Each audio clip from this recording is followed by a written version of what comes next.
Ровно 81 год назад произошло знаковое сражение в районе Старой Руссы. 23 февраля 1943 года наши земляки, более 200 земляков, отдали свою жизнь во благо победы Великой Отечественной войны. Сегодня наши земляки достойно оберегают границы нашего государства за лентой. Ну и их героические поступки мы ценим, уважаем. И, конечно, сегодня мы собрались отдать дань уважения нашим землякам, которые сегодня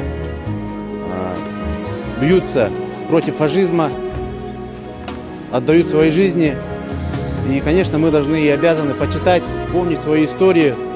И сегодня пишется новая история, где наши герои, имена наших героев, сражающихся в специальной военной операции, их имена будут увековечены.